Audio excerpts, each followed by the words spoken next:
CMR shopping mall Dasara ధమాకా offers అద్భుతమైన offers తో పాటు అబ్బురుపరిచే స్పాట్ గిఫ్ట్స్. జబర్దస్త్ లో రాజకీయం నడుస్తుంది. లైక్ ఒక ఆర్టిస్ట్ ఇంకొకరితో లైక్ భజన చేయడం కానీ లేకపోతే వాళ్ళ వెనక అది తిరుగుతూ ఉంటది ఉంటదా ఉంటది ఉంటదా పార్టీలు ఉంటాయి ఉమ్, ఊరికే ఉమ్, ఇప్పుడు మేము టీం లీడర్ అయ్యామా ఉమ్, మేము టీం లీడర్ అయిన తర్వాత మా జీవనన్న అంటే నేను జీవనన్న కలిసి కదా టీం ఉమ్, జీవనన్న వాళ్ళ అబ్బాయి బర్త్డే అని చెప్పి మొత్తం అందరినీ తీసుకెళ్లి పార్టీ ఇచ్చాడు ఇంటికి ఉమ్, తీసుకెళ్లి ఉమ్. పార్టీ అంటే తెలుసు కదా కొంచెం అవును, మంచిగా అన్నీ ఉంటాయి అవును. మటన్ చికెన్ ఆ. బాటిల్ ఆ, అన్నీ ఆ, ఉంటాయి ఆ, అవి ఉన్నాయి ఆ, అది ఏందో అన్నెసెసరీ కదా బట్ ఉమ్, అది ఎందుకంటే మంచి కోసం అంతే ఉమ్, ఆ భజన కోసమే ఉమ్, తర్వాత మళ్ళీ భోజనాలు పెట్టించాం అదేంటి అందరూ పెట్టిస్తారు టీం లీడర్ అయిన ప్రతి ఒక్కరు ఒక షూటింగ్ రోజు భోజనం పెట్టిస్తారు Hmm. నాన్ వెజ్ అది మేము పెట్టించాం Hmm. అది అందరికీ పెట్టించాం కాబట్టి అది భజన కిందకి రాదు అది Hmm. ఏదో ఫార్మాలిటీ అన్నట్టు ఉంటుంది అది Hmm. అది వేరు Hmm. బట్ ఇంక ఇట్లాంటివన్నీ ఉంటాయి ఇది ఏదో మా జీవన దగ్గర నుంచి ఒకసారో రెండు సార్లు జరిగింది ఉమ్. బట్ ఇంక మిగతా వాళ్ళ దగ్గర నుంచి జరుగుతూనే ఉంటుంది మొత్తం అప్పుడున్నంత ఇది మళ్ళీ ఇప్పుడు లేదు కదా. షో జబర్దస్త్ మొత్తం లేదు, తగ్గిపోయింది కదా, పడిపోయింది కదా. పడిపోయింది అంటే ఆ పాత వాళ్ళు అందరూ వెళ్ళిపోయారు కదా అవును, అందరూ వెళ్ళిపోయారు bro. అవును. ఇంక ఇప్పుడు ఏం చూస్తారు అంటే ఇంకొకటి టైమింగ్స్ కూడా ఈ టైంకే నువ్వు చూడాలి అంటే ఆడియన్స్ కూడా రెడీగా లేరు అవును, ఆడియన్స్కి ఏంటంటే ఇప్పుడు ఆ ఫ్లెక్సిబిలిటీ కావాలనిపిస్తుంది అవును, సో సోషల్ మీడియాలో ఓటీటీలో యూట్యూబ్లో అలా చూసుకోవడానికి ఇష్టపడుతున్నారు అవును, అలా చూస్తే రేటింగ్లు రావుగా అవును. అందుకే ఒక వీక్ లేట్గా టెలికాస్ట్ చేస్తున్నారు యూట్యూబ్లో అవును, చూసా అవును, ఇప్పుడు అవును, అవును. బట్ అయినా ఇంకా యూజ్ ఉండట్లా అవును. అండ్ ఇంకోటి కామెడీ కూడా రిపీట్ అయిపోయిన ఫీలింగ్ Repeat. వచ్చేస్తుంది మరి ఇప్పుడు మళ్ళీ లైక్ అంటే కొత్త మళ్ళీ పాత వాళ్ళని తీసుకుని వచ్చి మళ్ళీ అవును కొత్తగా జబర్దస్త్ అనేది మళ్ళీ స్టార్ట్ చేసింది. నేను పిలవలే లేదు పిలవలే రియూనియన్ దాని మీద పిలవలేదు రీయూనియన్ కూడా పిలవలేదు. దానికే పిలవలేదు మళ్ళీ టీం లీడర్కి పిలుస్తారా దాని మీద రివ్యూ కూడా చేసావు కదా, అలా ఉంటదా అని. నేను ఒక వీడియో చేశా ఆ. అది ఎందుకు చేశానంటే నాకు రాఘవ్ గారు ఫోన్ చేశారు ఆ. ఫోన్ చేసి ఇట్లా మహేందర్ గారు బాగున్నారా అని జనరల్గా అప్పుడప్పుడు ఫోన్ చేస్తుంటారు ఆయన రాఘవ్ గారు మంచి ఆయన ఉమ్. ఆయన ఏదో పర్పస్ ఉంటేనో అని కాకుండా జనరల్గా కూడా ఫోన్ చేస్తారు ఉమ్. చేశారు ఇట్లాగా ఎలా ఉన్నారండి ఏంటి బాగుందా మొత్తం అట్లా అని చెప్తున్నప్పుడు నేను అడిగా నార్మల్గా ఏంటి సార్ ఇప్పుడు ప్రజెంట్ పరిస్థితి ఏమైనా అప్డేట్స్ ఏంది ఇప్పుడు అదే ఫ్లోనా లేంటే ఏమైనా మారుతుందా అంటే లేదండి కొన్ని మార్పులు చేస్తున్నారు ఉమ్. శ్రీపాద గారు మళ్ళీ వస్తున్నారు ఇట్లా కొన్ని చేస్తున్నారు పాత వాళ్ళని మళ్ళీ తీస్తున్నారు ఇట్లా ఉంది అని చెప్పారనమాట ఉమ్. ఫోన్లేండి అని చెప్పి నేను ఇంకా అదే టాపిక్ మీద ఒక వీడియో కూడా చేశాను నేను యాక్చువల్లీ ఓకే. ఎప్పుడు వచ్చేసావు నువ్వు జబర్దస్త్కి? ఎందుకు వచ్చావు? నార్మల్గా యాక్టింగ్ ఫీల్డ్కి ఎందుకు వచ్చావు? అంటే జనరల్గా నేను జాబ్ 2016లో నేను ఫైజర్ అని ఒక ఫార్మా కంపెనీలో జాబ్ చేస్తూ ఉండేవాడిని బాగానే చదివావు కదా. అంటే బానే అంటే డిప్లొమా వరకు చదివా బట్ అప్పటి వరకు టాపరే అవును. చదివినంత వరకు టాపరే బాగానే చదివేవాడిని మంచి మార్క్స్ ఉండేవి బట్ మా ఫాదర్ నాకు డిప్లొమా సెకండ్ ఇయర్లో ఎక్స్పైర్ అయిపోయారు ఉమ్, ఉమ్, అది 3.5 years కోర్స్ అది ఉమ్, శాండ్విచ్ కోర్స్ అంటారు ఉమ్. సో Sandwich course ఆ? ఆ శాండ్విచ్ నాన్ శాండ్విచ్ అని ఉంటాయి అనమాట ఆహా. Non sandwich 3 years okay, sandwich 3.5 years ఉంటాయి డిప్లొమాలో ఓకే.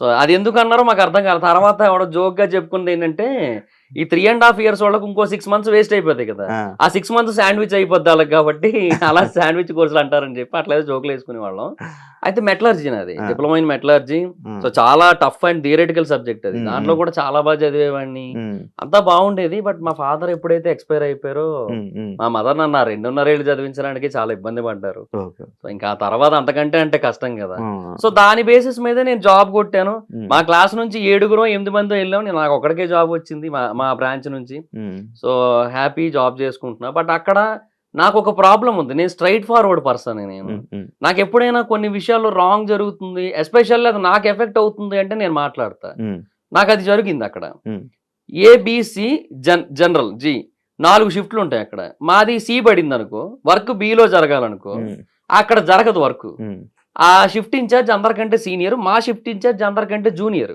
ఉమ్, ఆయన ఏం చేసేవాడు ఉమ్.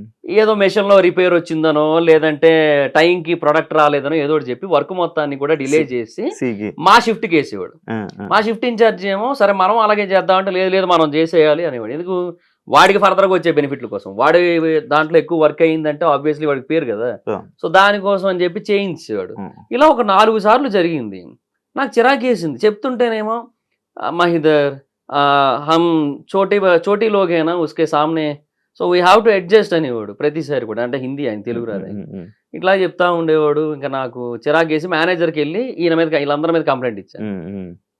అందరూ నాకే అగెనిస్ట్ అయిపోయారు మేనేజర్తో సహా నన్నే తిట్టారు ఆ, వీళ్ళందరి మీద మేనేజర్ మీద కూడా కలిపి సీనియర్ జనరల్ మేనేజర్ కంప్లైంట్ ఇచ్చాను. ఇట్లా మిస్టేక్ అక్కడ జరుగుతుంటే నన్ను బ్లేమ్ చేస్తున్నారు, మళ్ళీ అడిదిరిగి ఇడిదిరి దాన్ని అసలు సాల్వ్ చేయడం మానేసి అనేసి. అతను నన్నే తిట్టాడు, అంటే ఇంకా నన్నే ఏమంటారు సీరియస్ అయ్యాడు నా మీదే మొత్తం అంతా. వీళ్ళందరి మీద హెచ్ఆర్ డిపార్ట్మెంట్ కంప్లైంట్ చేశాను. ఇంకా ఆయన ఒకటే అన్నాడు, హెచ్ఆర్ ఇంత జరిగిందని ఆయన తెలిసిన తర్వాత నువ్వు ఇట్లా కంప్లైంట్లు చేసుకుంటూ పోతే ఎక్కడికి వెళ్తావు చెప్పు, ఏం ఉండదు, నీ మాట ఎవరింటారు అబ్బా, నా మాటే సరిగ్గా వినరు, కొంచెం ఏదో వాళ్ళకి నచ్చింది వాళ్ళు చేస్తారు, ఏమనంటే we know the department of production 100% more than something ఏదో చెప్తారు. సో అలాంటప్పుడు మనం వాళ్ళకి ఏమంటాము, నువ్వు చెప్పింది వినేస్తే ఇంకేమి, నువ్వే అడ్జస్ట్ అవ్వాలి, నువ్వు ట్రైనీ జూనియర్ ఎగ్జిక్యూటివ్, నువ్వు నీ పొజిషన్ కి నువ్వు ఎక్స్పెక్ట్ చేసే కమాండింగ్ ఏమైనా సంబంధం ఉందా అంటే ఇంకా నేను ఇంకేం చేయాలో అర్థం కాక ఆయన ఒకటే అన్నాడు, ఉంటే ఉండు లేదా మానేసే అబ్బా, అది ఏం ఈ నోటీస్ పీరియడ్ లో గట్రా కూడా ఏమొద్దు, డైరెక్ట్ గా ఒక మెయిల్ పెట్టేసి వెళ్ళిపో, మానేయాలనుకుంటే ఏ రోజైనా నేను చూసుకుంటాలే అన్నాడు ఆయన. నీకు అంటే లైక్ నువ్వు ఇంత స్ట్రైట్ ఫార్వర్డ్, నువ్వు ఇంత ఏదైనా ఓపెన్ గా మాట్లాడడం వల్ల నీకు ఇండస్ట్రియల్ లైఫ్ లేదంటే యాక్సెప్ట్ చేస్తావా? అది కూడా ఉంది, బట్ దాని వల్ల కూడా కొంతవరకు మేబీ నాకు కొంచెం ఏమంటారు ఆ సపోర్ట్, ఆ రీచ్ అనేది వచ్చింది. యాక్చువల్గా ఆర్పిఎన్కి నేను నచ్చిందే ఆ స్ట్రైట్ ఫార్వర్డ్నెస్ దగ్గర, అండ్ రెండోది నా మెమరీ పవర్ దగ్గర. బేసిక్ గా స్కిట్ లో జబర్దస్త్ లో ఏంటంటే వాళ్ళ డైలాగులు మటుకే వాళ్ళు గుర్తుపెట్టుకుంటారు, నేను అలా కాదు, స్కిట్ మొత్తం గుర్తుపెట్టుకుంటాను. గుర్తుపెట్టుకొని అందరితో నేను ప్రాక్టీస్ చేయిస్తాను, స్టేజ్ మీద ఒకళ్ళు ఎవరైనా మర్చిపోతే అందరికీ నేనే అందిస్తా. సో అదొక్కటి ఆర్పిఎన్ నాకు బాగా నచ్చింది, అందుకు తీసుకున్నారు అట్లా. సో ఓకే, ఆ స్ట్రైట్ ఫార్వర్డ్నెస్ నాకు దెబ్బ కొట్టిందిలే కొన్నిసార్లు, అది ఒప్పుకుంటా, నేను బోల్డ్ దొబ్బులు పడ్డాయి నాకు దాని వల్ల, కానీ ఇంకా తప్పదు. ఆర్పి గురించి మాట్లాడుతున్నావు కాబట్టి, ఇదే ఆర్పి సేమ్ ఇలానే ఇదే జబర్దస్తులు ఉంటే మళ్ళీ జబర్దస్త్ నే తిట్టాడు, దాన్ని నువ్వు యాక్సెప్ట్ చేస్తావా ఆయన మాట్లాడిన మాటలకి? అంటే 100% అయితే చెయ్యను, బట్ కొన్ని కంప్లైంట్స్ అయితే వాస్తవమే. ఇప్పుడు అక్కడ ఎలా ఉంటదంటే రైటర్లకి ఆర్టిస్టులకి ఇంపార్టెన్స్ ఇవ్వకుండా మేనేజర్లకి ఫుడ్ విషయంలో ఇంపార్టెన్స్ ఇవ్వడం అనేది జరిగింది. ఒకరోజు రాజ్ కుమార్ అన్న అని టాప్ మోస్ట్ రైటర్ జబర్దస్త్ మొత్తానికి ఆయనే నెంబర్ 1. అలాంటి పర్సన్ ఆయన ఎప్పుడో కానీ ఇక్కడ తిండబ్బా ప్రొడక్షన్ లో, ఆయన బాక్స్ తెప్పించుకుంటాడు, లేదంటే ఆయన ఆర్డర్ పెట్టుకుని తింటాడు ఆయన. అలాంటి పర్సన్ ఆ రోజు ఏమో ఇంకా సరే వర్క్ ఎక్కువ ఉంది కదా మళ్ళీ అన్ని ఎందుకు లేని తినేద్దాం అని చెప్పి వెళ్ళారు అక్కడికి. ఎగ్ అడిగితే ఎగ్ అయిపోయింది అన్నారు. సరే అయిపోయిందని చెప్పి ఏదో తింటూ ఉంటే మేనేజర్లు వచ్చి కూర్చున్నాక ఎగ్ బుర్జీ వెళ్ళింది, కళ్ళ ముందు నుంచి వెళ్ళింది. వెళ్తా ఉంటే ఇందాక అయిపోయింది అన్నావు కదా, ఇప్పుడు ఎక్కడి నుంచి వచ్చింది అంటే ఇది మేనేజర్ల కోసం సెపరేట్గా ఉంచింది. పెద్ద గొడవ అయింది, చాలా పెద్ద ఇష్యూ అయింది. నెక్స్ట్ డే ఏం చేశారు చెప్పనా, ఓవరాల్గా ఎగ్ తీసారు. ఇప్పుడు ఏం చేయాలి, యాక్చువల్గా అందరికీ ఎగ్ పెట్టాలి, అది కదా చేయాల్సింది, ఎగ్ మొత్తం తీసారు. ఇంకా మిగతా జోకులు వేసుకున్నాం, ఫోన్లే రైస్ కోసం గొడవ లేదు, రైస్ కోసం తీసేసినాం మొత్తం అని చెప్పి ఇంకా అట్లా అయిపోయింది అక్కడ పరిస్థితి. ఉన్నది బ్రో, కొన్ని ఉన్నాయి అక్కడ. అంటే నేను ఏమంటానంటే అక్కడ పర్సనల్ ఇంట్రెస్ట్లు ఉంటాయి, ఒకరికి కొంతమంది అంటే ఫేవరిజం ఉంటది, దాన్ని బట్టి చూపిస్తుంటారు. అది అసిస్టెంట్ డైరెక్టర్లకి కావచ్చు, డైరెక్టర్స్ లో కావచ్చు, ఉండొచ్చు ఏమో, బట్ 100% అని నేను చెప్పను. నాకు 1-2 చోట్ల ఎఫెక్ట్ అవుతుంటది, నా కళ్ళ ముందు తెలుస్తుంటది నాకు ఇట్లా జరిగి ఉండొచ్చు అని చెప్పి. నాకు ఎఫెక్ట్ అయ్యింది, నేను అర్థం చేసుకోగలను, నాకు ఆ మాత్రం తెలివి లేదా, తెలుస్తుంది కదా ఏ రీజన్స్ వల్ల అనేసి. వాళ్ళు ఏదో కవర్ చేసుకుంటారు స్కిట్ కోసం, స్కిట్ బాగా రావడం కోసం, అది ఇదని అంటారు, బట్ అది ఓవరాల్ గా ఏ కారణం చేత అలా జరుగుతుందో మనకు అర్థం అవుతుంది కదా, జరిగాయి అట్లా అంతే. జాబ్ వదిలేసి ఇండస్ట్రీకి వెళ్ళావు, ఏం నేర్చుకున్నావు నువ్వు? అక్కడ అవ్వలేదు, ఇప్పుడు ఇక్కడ జాబు లేదు నీకు, ఇక్కడ జబర్దస్త్ లో నీకు కావాల్సిన ఫీల్డ్ లేదు. అంటే ఇనీషియల్ గా నేను అనుకున్నదైతే నేను అచీవ్ చేయగలిగాను అట్లీస్ట్. సో ఆది అన్న స్కిట్లు చూశాను స్టార్టింగ్ లో, నాకు నేను అలా రాయగలను అనిపించింది, అదే కాన్ఫిడెన్స్ తో వెళ్ళాను. ఒక 5 స్కిట్లు రాసుకొని, ప్రొడక్షన్ రెడ్ అన్న అని ఒక ఆయన ఉంటారు, ఆయన నన్ను సరే నువ్వు ఈ రోజు కాదు షూటింగ్ 18 ఉంది, ఆ రోజు రా తమ్ముడు జూలై 18 అని చెప్పి ఆ రోజు పిలిపించి వెంకయ్యన్నకు పరిచయం చేశాడు. వెళ్ళాను, వెంకయ్యన్న దగ్గర రైటర్ గా ఒక 7 షెడ్యూల్ చేశా, తర్వాత ప్రకాష్ అన్న టీమ్ లో ఆర్టిస్ట్ గా ఒక 7 షెడ్యూల్ చేశా, అభి అన్న టీమ్ కి వెళ్ళా, అటు నుంచి అవినాష్ అండ్ కార్తీక్ అన్న టీమ్ కి వచ్చా, ప్రసాద్ అండ్ నరేష్ టీమ్ కి వచ్చా, లాస్ట్ అండ్ ఫైనల్ గా ఆర్పి అన్న టీంకి వచ్చాను. సో చాలా మంచి పేరు వచ్చింది, ఇప్పటికీ బయటకు వెళ్తే గుర్తుపడతారు, జబర్దస్త్ కదా అండి మీరు, జబర్దస్త్ లో చేశారు కదా అని చెప్పి. అంటే అప్పటికిప్పటికి బాడీలో టూ మచ్ చేంజెస్ రాలే, కొంచెం లావ్ అయ్యాను, కొంచెం ఫేస్ సేమ్ ఉంది, ఫేస్ కొంచెం సిమిలర్ గానే ఉండడం వల్ల గుర్తుపడుతుంటారు ఇప్పటికీ కూడా. సో అందువల్ల ఏంటంటే అది ఉంది ఇప్పటికి. టీమ్ లీడర్ అవ్వాలనుకున్నా, టీమ్ లీడర్ అయిపోయాను, 18 స్కిట్లు చేశాను. ఇంకా ఇంకా ఇంకా అది అయిపోయింది. ఇంకా అంటే నేను అందులో అచీవ్ చేయాలనుకున్నది అయిపోయింది. తర్వాత అప్పుడు కూడా కంటిన్యూ అవుతును, ఎందుకంటే నాకు ఇష్టం కాబట్టి.